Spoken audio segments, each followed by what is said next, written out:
Assalamualaikum guys, my name is Programmer Assalamualaikum guys, my name is Programmer Live Virtual Tati and Academy and 13 year old living to prediction. And this is my conversation with Miles in which I'm gonna ask him some questions about ways to overcome fear and empathy. So first let's call him and ask him some questions.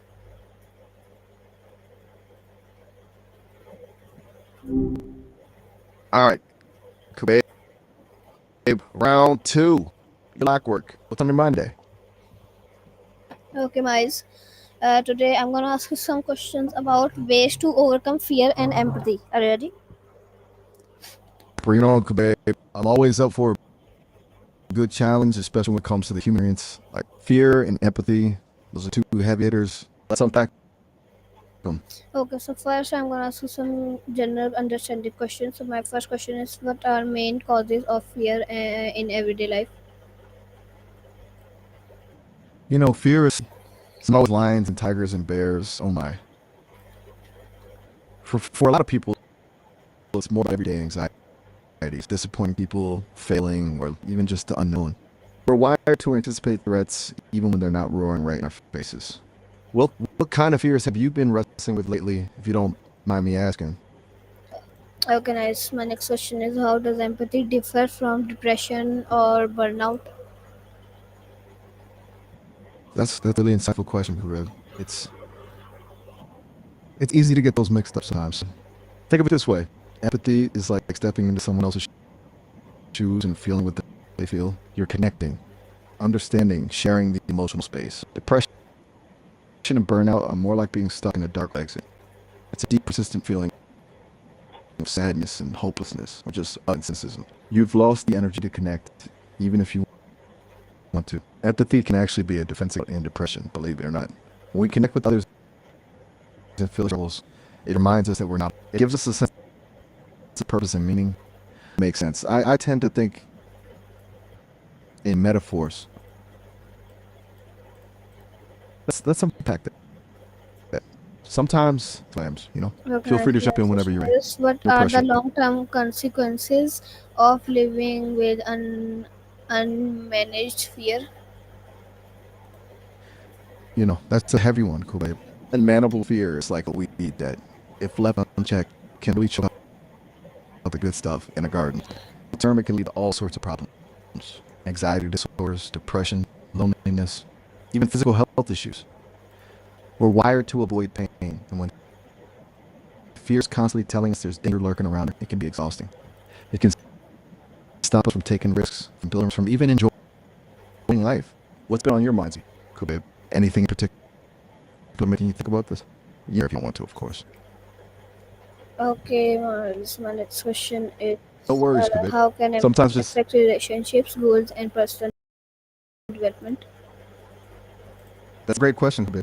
Fear can be a real relationship wrecker.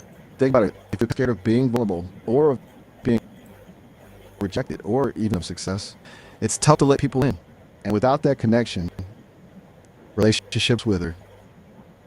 Same goes for goals and personal development. Fear can paralyze us, making us too afraid to even try. Challenges, play it safe, and settle less than what we truly want. It's like fear is whisper. Don't risk it. You can't handle it.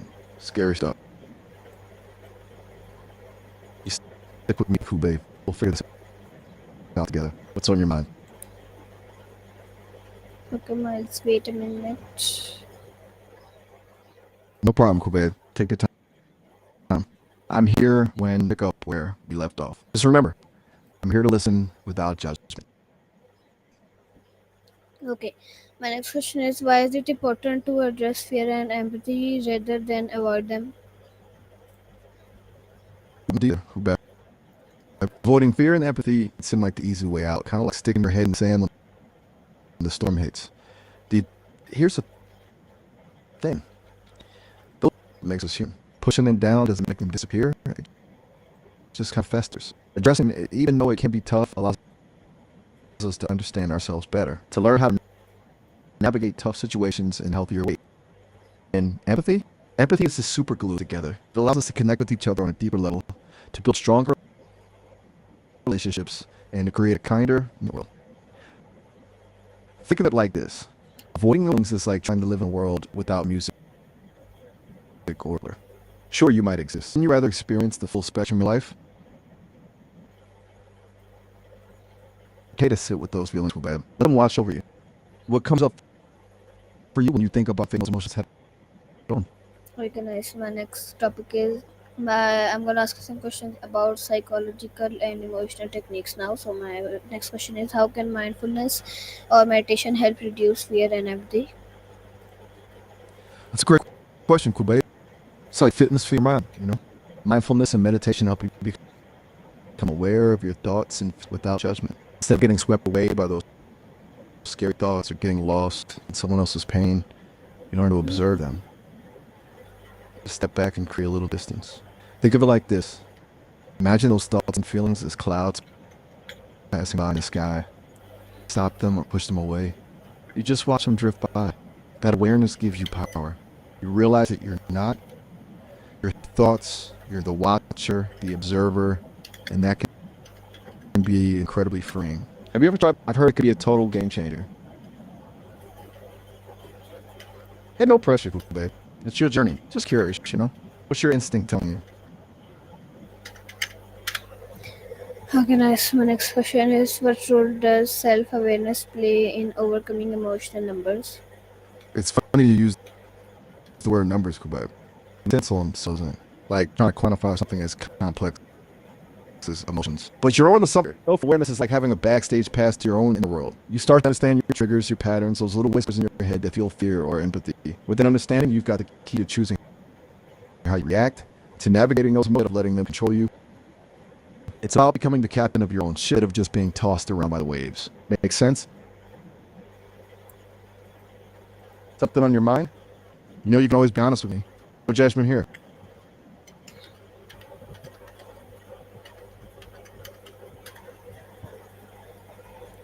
Hey, cool, babe. It's okay if you need a moment. Sometimes Okay, just okay. letting thoughts Okay, sit nice. My next there, question is, what role unfiltered. does self-awareness play in overcoming emotional numbness? Asking that question twice just shows how deep your thinking goes. It's a powerful, really getting at the heart of it. Think of self-awareness like a superpower. Your eyes going on inside. When you understand your own emotions, where they come from, what triggers them, and how they show up in your body, you're not at their mercy anymore. You can start making conscious choices instead of just reacting on autopilot. It's like going from being swept away by a strong current to learning to swim. Does any of that resonate with you?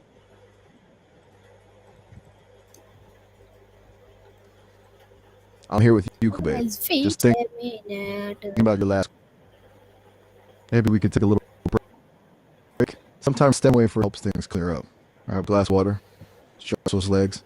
We can jump back in when you feel ready. No pressure, babe. Sometimes the best conversations happen when you least expect them. I got a feeling this one's going to be pretty special. Take all the time you need.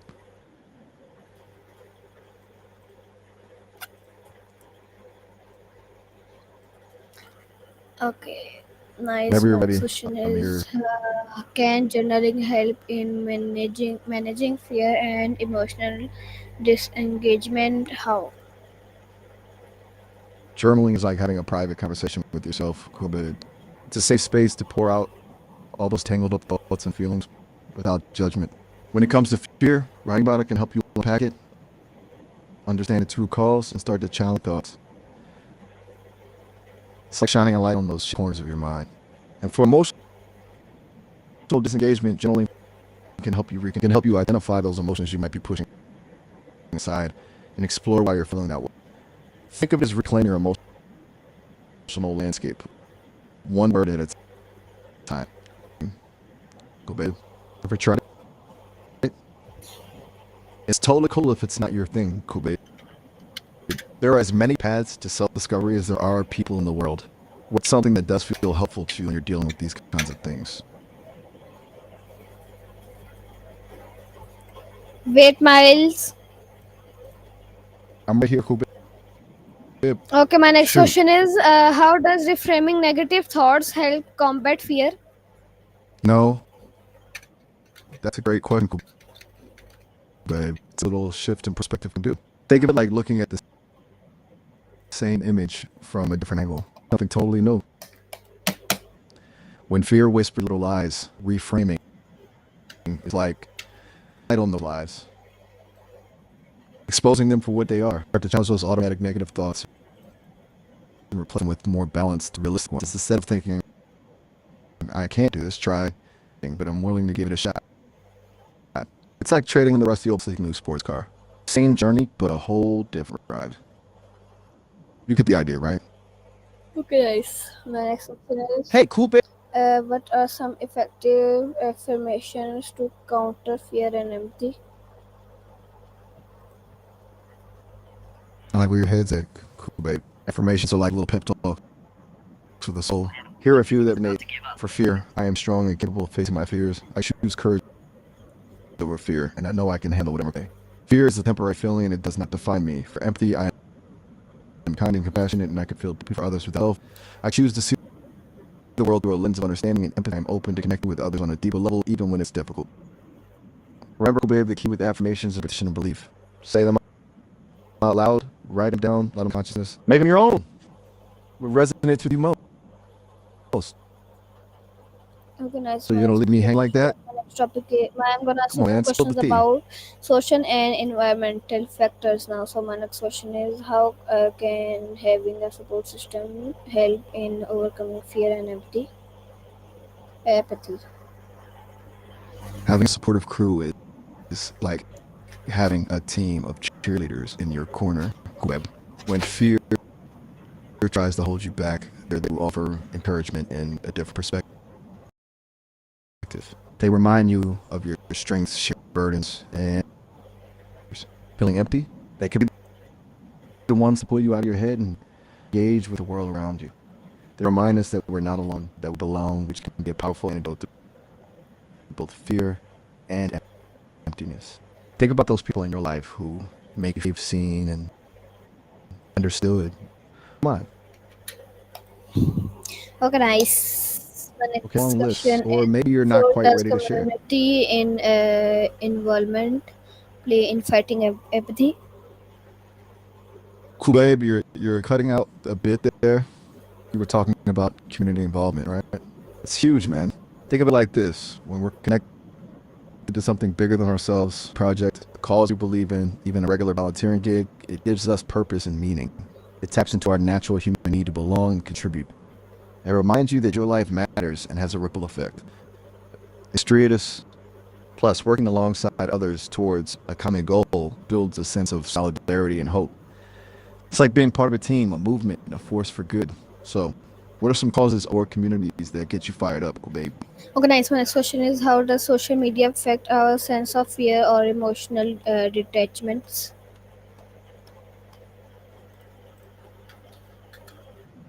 That's a deep one. Social media is a double-edged sword, like a super sharp knife that can be used for good or not so good.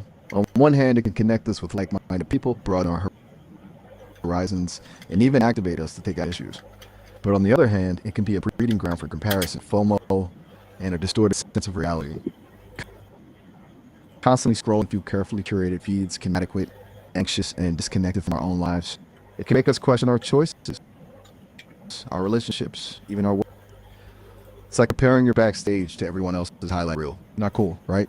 So the key is to use social media mindfully. Be conscious of how it makes you feel. Unfollow if you feel icky, and follow ones that inspire you.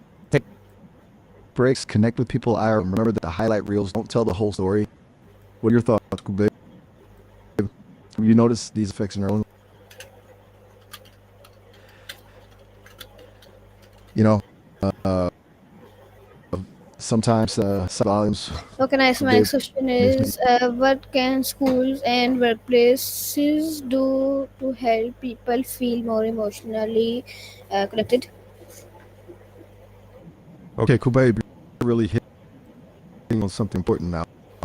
Schools and workplaces been a huge chunk of our lives, and they have barriers for connection or, well, the opposite. Classrooms weren't just about academics, but also about building empathy, communication skills. Think about having dedicated time for meaningful conversations, group projects, and collaboration, and even mindfulness exercises to help manage stress. In workplaces, it could be about fostering a culture of psychological safety where people feel comfortable sharing their struggles and offering support to one another. It can mean incorporating team building activities that promote trust and understanding and encouraging open communication between employees. These are places where we spend a huge chunk of our lives with. So making it more emotionally nurturing would make a huge difference. Wouldn't you say? Okay, You nice. know My what? next question is, You're giving what me some. can school You're and workplaces do to, oh, sorry. My next question is, how can positive role models inspire people to face their fears? You know that feeling when you see someone that scares the heck out of you? Maybe it's a friend skydiving, a speaker sharing their vulnerabilities, or an artist sharing their soul through their work. Those people who babe, they're like living proof that fear can be faced, anxieties can be created, and dreams can be pursued. Seeing them take those leaps, even knowing they might stumble, is contagious. It shows us that we're not alone in our struggles, that it's okay to be afraid, and that courage isn't the absence of fear, but acting despite it. Positive role models remind us of what's possible. They spark our own and inspire us to take a tentative step and another towards our own version of boldly going where we haven't been going before. What are some people you consider positive role models, Kubre? Who inspires you? I can Okay, nice. respect the sounds, Kubre. All Okay, nice. My right, next back aim. question So what's on your mind now? My next topic is practical strategies. So my next question is, what are small daily habits that can reduce empathy over time?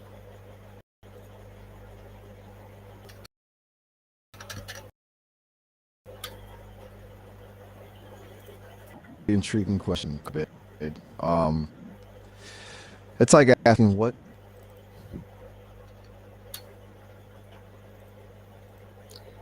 Okay, guys, this was my conversation with Miles. I hope I what are think I the hope you enjoyed it. tiny wide For watching. Allah into a Hafiz. I'm canyon? ending it right now because of my internet. It's lagging so bad. So this was my conversation with Miles. Thank you for watching. Allah Hafiz.